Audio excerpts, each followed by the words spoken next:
Christmas season. It's that time of year when you unbury all the decorations from the attic and the garage and put up the Christmas tree. You find that missing stocking with the reindeer on it. You clean out the gutters so you can string up the lights before it snows, or you're the last dark house on the block. Kids have road games, early practices, that huge history project, and final test to study for, along with 5 different Christmas parties and your son's extra holiday hours at his part-time job. And can you start driving again?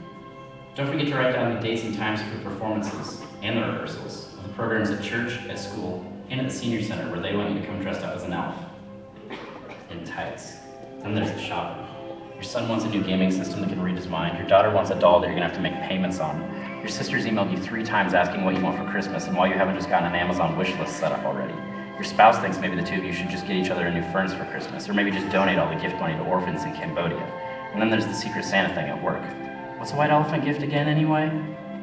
School sent home a note saying half the kids have strep. Your spouse came home with a box of double extra strength cough medicine and a case of Kleenex boxes. You're pretty sure there was something wrong with that last piece of fruitcake you just ate. And your daughter's so stuffy she looks and sounds just like Rudolph. Christmas is at your parents' house this year, and at your spouse's brother's place down south, and at your aunt's place on the lake. If the weather's nice and your kids sleep in the car, you might just make it to all 3. And you should make sure that you stop in at the office party for at least a little while. Also, your friends are in town, so could you set aside a night of the week to do a special Christmas just with them? Oh, and can we do it at your house? Your boss needs you to make sure you get that project done before Christmas, even though he's going to be out of town until January. And you have to cover for your coworker who spends every Christmas in Hawaii. Also, none of your contractors will answer the phone after December 15th. Plus, you need to make that green bean dish you're so good at for Christmas dinner, and that peppermint dessert all the kids love for the other Christmas dinner, and something gluten-free for Uncle Dale, and a backup ham, just in case your mom's stove blinks out again. Also, there's cookies and carols at the church on Saturday afternoon. Everybody bring 2 dozen. Oh, and don't forget, Jesus is the reason for the season.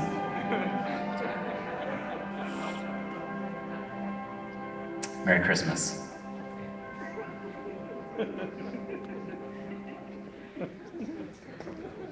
I tell you what, that just about sums it up, doesn't it? That just about sums it up.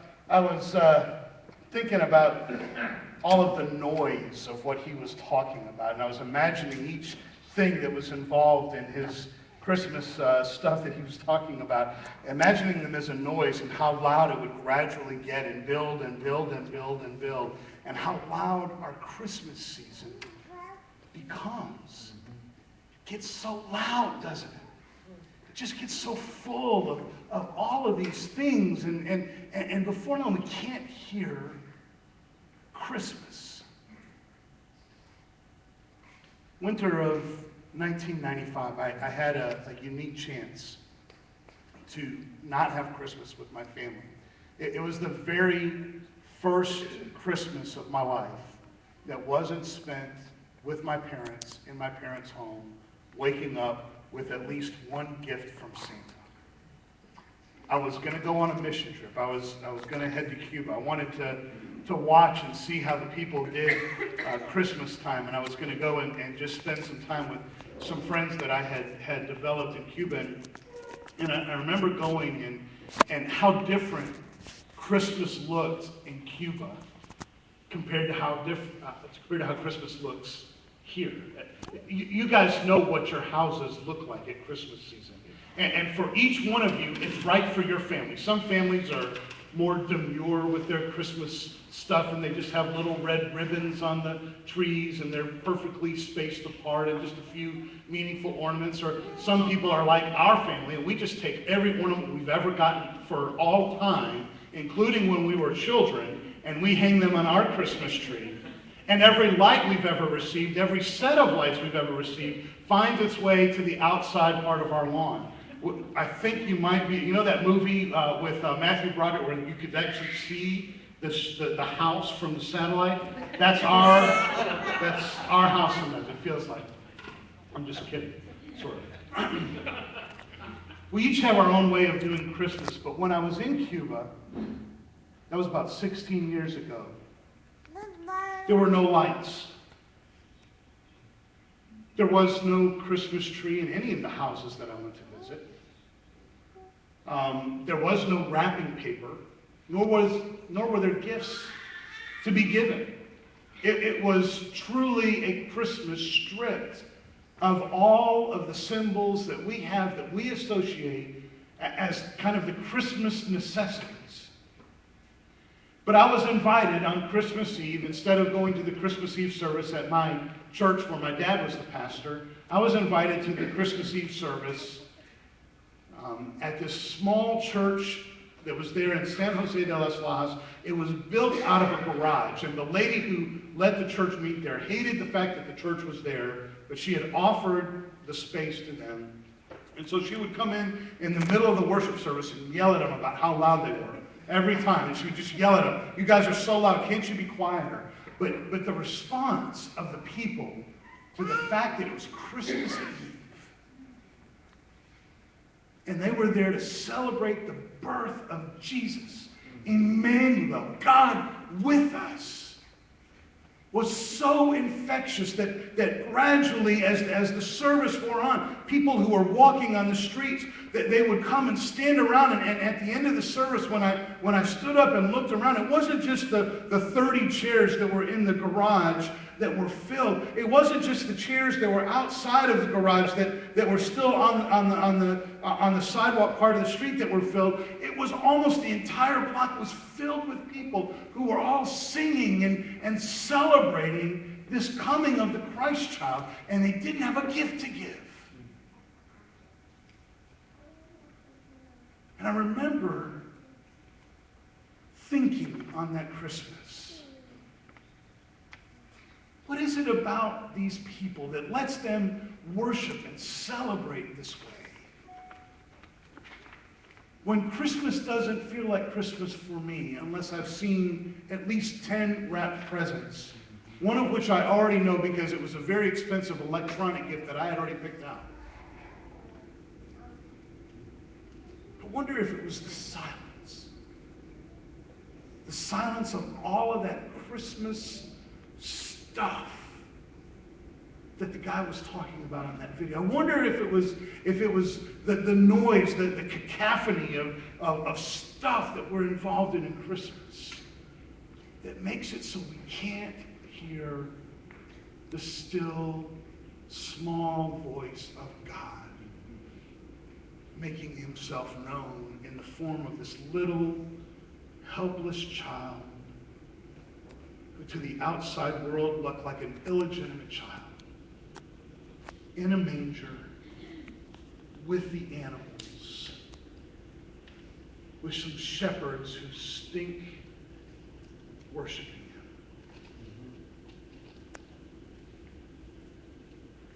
Matthew 1, 18 to 25. This is how the birth of Jesus came about. His mother Mary was pledged to be married to Joseph. But before they came together, she was found to be with child through the Holy Spirit. Because Joseph, her husband, was a righteous man and did not want to expose her to public disgrace, he had in mind to divorce her quietly. But after he had considered this, an angel of the Lord appeared. "Joseph, son of David, do not be afraid to take Mary home as your wife, because what is conceived in her is from the Holy Spirit. She will give birth to a son, and you will give to him the name Jesus, because he will save his people from their sins." And all of this took place to fulfill what the Lord had said through the prophet. "The virgin will be with child, and she will give birth to a son, and they will call him Emmanuel," which means God is with us. When Joseph woke up, he did what the angel of the Lord had commanded him and took Mary home as his wife. But he had no union with her until she gave birth to a son, and he gave him the name Jesus. You know, this is most often a story that we read on Christmas Eve, isn't it? On Christmas Eve, when we gather in our churches, we gather and we hear either this passage or we hear the passage that Linus, reads in Charlie Brown Christmas. Y'all know the line. I watched it yesterday with my kids on DVR, and so I remember Linus getting up there and sucking his thumb and holding the blanket and reading that passage of Scripture. But these are our Christmas Eve passages, not passages for the end of November. But I wanted this year to give you the chance to do something different with your Christmas season. Hear the Christmas story now. God is with us. Let that sink into your bones. And when the noise of Christmas begins to build and you hear your children giving you their last-minute Christmas requests and you hear that relative sending you that email, I need to hear a Christmas list. If I don't get a Christmas list, I'm going to get you socks and underwear and a tie, which I have gotten the last 2 years because I haven't filled out a Christmas list. When we hear the noise of Christmas building up, maybe it's a chance for us, hearing this story, to take a step back and remind ourselves that Christmas season, this Advent season, is a chance for us to worship the one who gave us his Son. You know, the root word of worship is an Old English, has an Old English root that it says worth. When we worship something, we are saying that it is worth our time. I want you to think for just a minute how many hours this Advent season you have planned to spend in worship. And I know the first thought that's going to be in your mind is, okay, well, there's 4 Sundays. That's 4 hours. And if you're a McEwen, that's 4 hours every Sunday. So that's 16 hours of worship, right? In the month of November. And then you got Wednesday nights that are involved in that. Think about how many times, how many hours, how many minutes you'll spend in worship. And how many hours you'll spend shopping. How many hours you'll spend trying to get that gift for your child or for your friend or for your relative that they may or may not want. And I want to challenge you this Christmas season to worship well.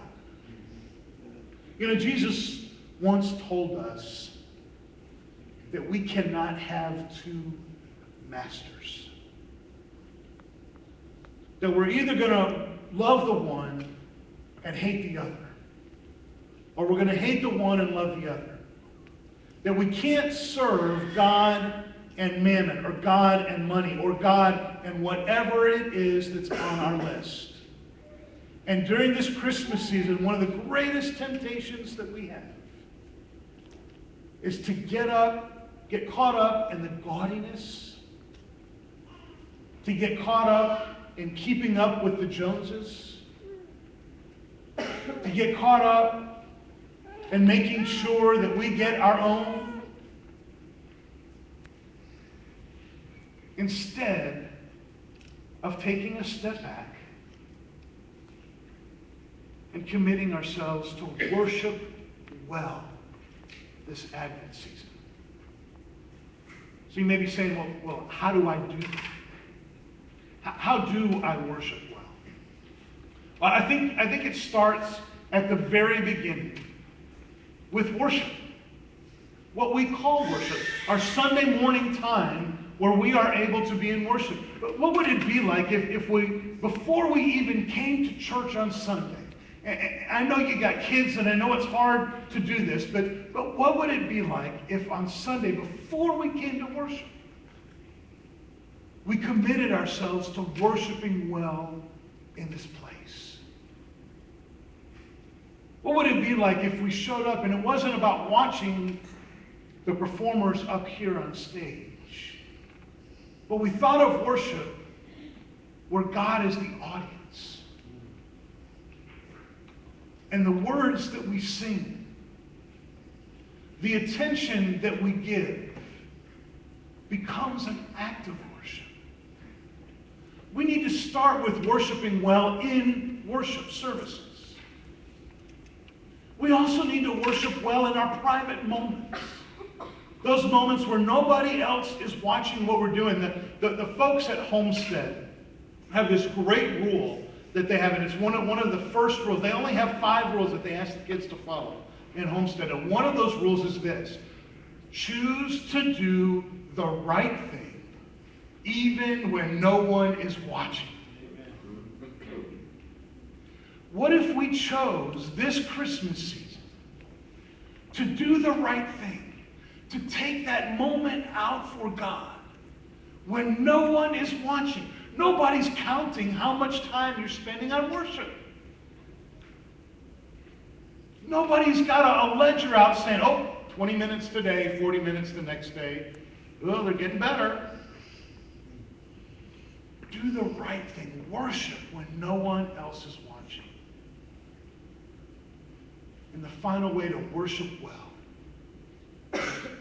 is to think how you're spending your resources this year. I'm not just talking about your money. I'm talking about your time. I'm talking about your talents. Are we taking our time? Are we taking our talents and giving them up as an act of worship to the one who 2,000 years ago sent us his son and said, here is my gift to you. May this Christmas and Advent season, may you worship well. May you devote yourself to the things of God, to the things of the kingdom. When everyone is watching and when no one is watching. Let's pray.